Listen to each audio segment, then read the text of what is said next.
Is the Feds about to lose its independence, or is this $3 billion innovation probe just a smokescreen to force lower interest rates? So today is Wednesday, January 14th, and we are standing on the edge of a massive market shift. Gold is at above $4,600. Credit cards companies are panicking over a 10% interest cap.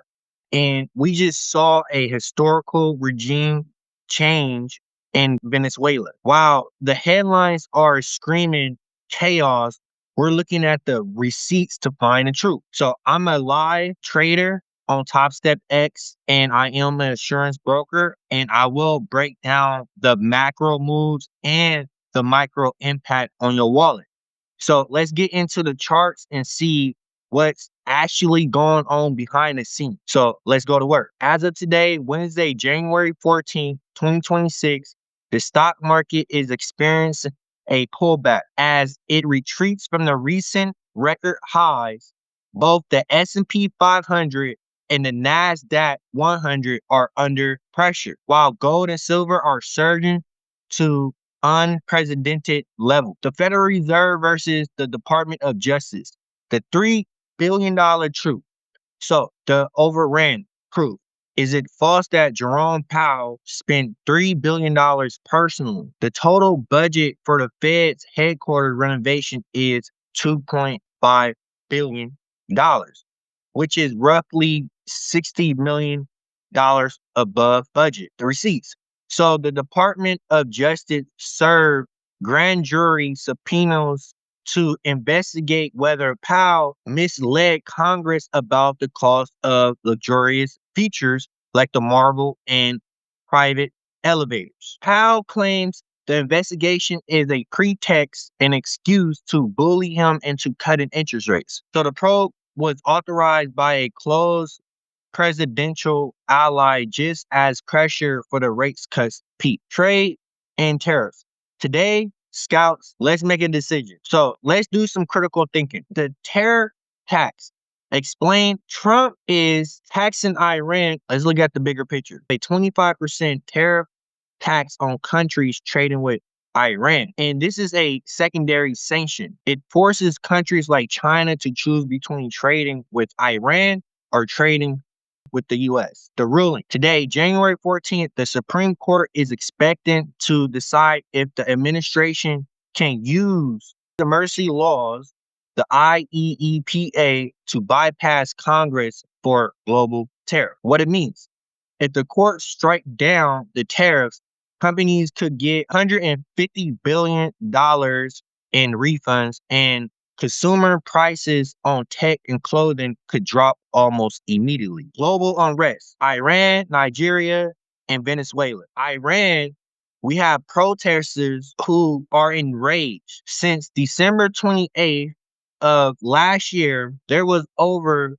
2,000 deaths. So Trump's strategy is maximize pressure, starving the regime to support the protesters. So that's why Trump is charging a 25% tariff tax to any country that's helping Iran, because the government is going against its people. Nigeria, while Western news focus on internal politics, there's Christians in Nigeria facing ongoing massacres with over 50 people killed in early of this year. Venezuela versus cartels. U.S. forces capture the president of Venezuela on January 3rd because he was under a specific narco-terrorism indictment.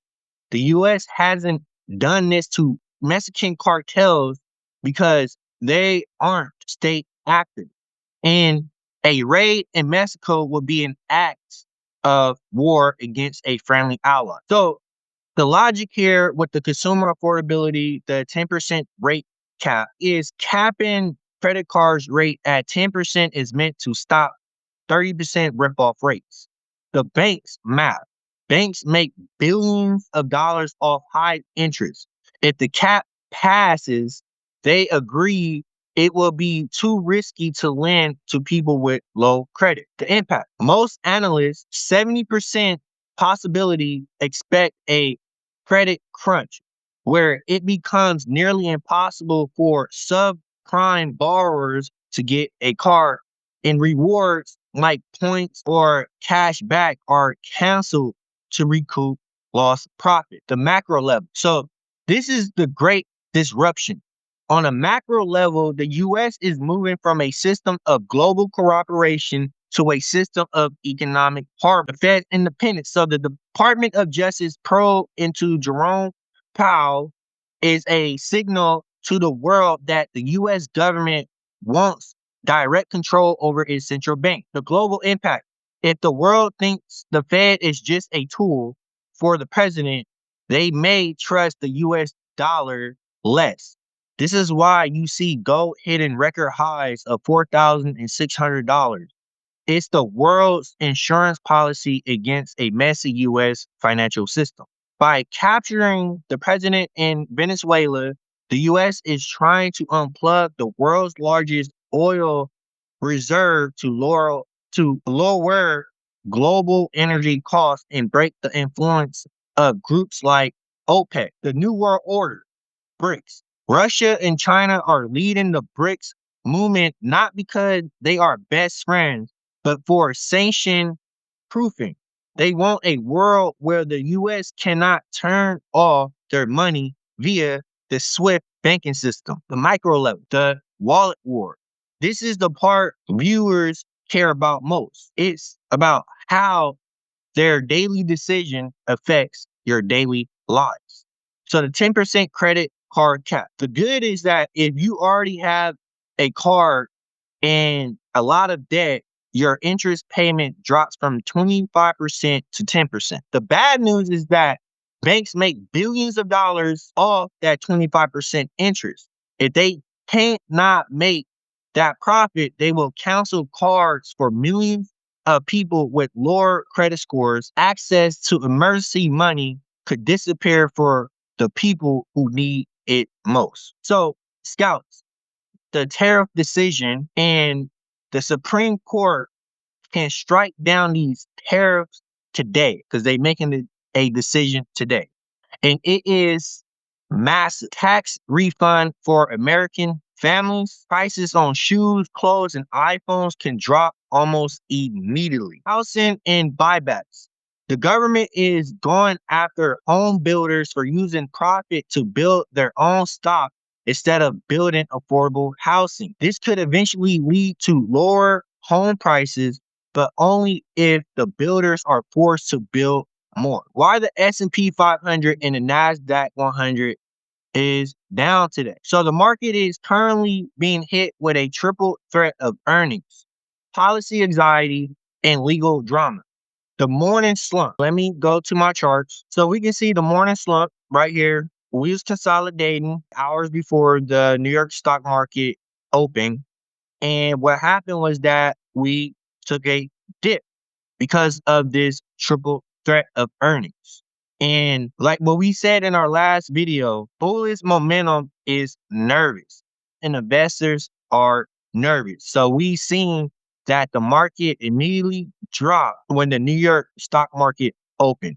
And we see these little dips. It came back up, hit these support levels. It was support levels, and then it turned into resistance levels because these green lines up here was if the market was to go up, then I know where to target. Now, these red lines is if the market was to go down, I know where to target, where to take profit. You can earn money both ways, buying and selling.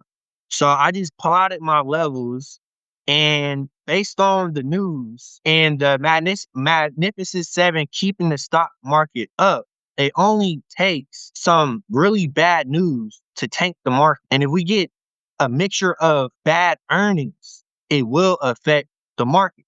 And that's what happened. We have got a mix of bank earnings. As the big banks kick off earning season, results have been underwhelming. JP Morgan Chase shares fell significantly over 4% after reporting a revenue miss, partly due to one-time costs for taking over the Apple Card portfolio. This had dragged down the broader financial sector. One bad news can send the market down because we are at its all-time high. We have the Fed independence, so crisis. So markets are rattled by the Justice Department's criminal probe into Fed Chair Jerome Powell. Investors are worried that the political pressure on the Fed could lead to sticky inflation or higher than expected interest rates if the central bank's independence is compromised. So the Supreme Court cliffhanger. Today is the day the market expect the ruling of the Supreme Court on the global tariffs. Because the outcome is uncertain, traders are selling off riskier assets, stocks, and moving into other financial vehicles, a commodity surge. So the rush for strategic asset. While stocks are red, commodities are glowing green, where we are seeing a historical move in metals. Let's see if I can change my chart. Let's go to gold. So as of right now, is above $4,600. And then silver is above 70 to 80 bucks and is touching the $90 range, and it looks like that it may go past this resistant level to go up to another resistant level, which means that silver can potentially make a new all-time high. And this is not financial advice, and I'm not telling you to buy or to sell. This is for educational purposes. So gold and silver record high. Gold has set a fresh record high for the fourth straight day, reaching $4,640. Silver is even more explosive, spiking to the $92 per ounce, doubling its value in just 4 months. So the driver is that this isn't just about inflation. Investors are buying safe haven vehicles because of the Iran tension, threats of the military action, and the new 25% terror tax on Iran trading partners. The supply scarcity, AI hardware, and solar panels are consuming record amounts of silver, creating a massive supply deficiency. So that's why we see silver going up, because there's a demand for silver. What's this mean? What does this mean for the overall market? On a macro level, we are seeing polarized market, the great divide. The market is split into AI winners and everyone else. While companies like Apple, Google hit its historical $4 trillion cap, traditional sectors like banking and housing are struggling under the weight of high interest rates and government policy changes. Volatility and the new normal. Analysts warns that while the bull market is still technically intact, the path in 2026 will be choppy. The S&P 500 trading at almost double its long-term price to earning ratio means investors are very sensitive to any bad news. It's a wild time to be in the market, but remember, volatility is where the opportunity is. If you keep your eyes open and your risk managed, then you should be safe. So we're watching the Supreme Court tariff ruling and the Powell investigation every single hour. So make sure you don't miss updates. And then also remember that I specialize in index universal life policy. So if you worry about the S&P 500 crashing and losing that 20 to 30 to 40% in your financial portfolio, then we have safe havens like an index universal life where you can get the growth of the S&P 500. But if the market was to take a dip, or if it was to crash or make a correction, which the market does, then you will lose 0% in your financial portfolio, and your index universal life is not interrupted by taxes, and it continue to earn interest while compounding. So you can access your policy, your index universal life at any time, and you can hedge yourself against the market to make sure that you have a peace of mind. So if you found today's breakdown helpful, hit the like button and subscribe so you can stay ahead of the great disruption. Join the conversation in the comments. Do you think the 10% rate cap will actually happen, or are the banks going to win this one. Stay focused, stay disciplined, and I'll see you all in the next video. God bless. Peace.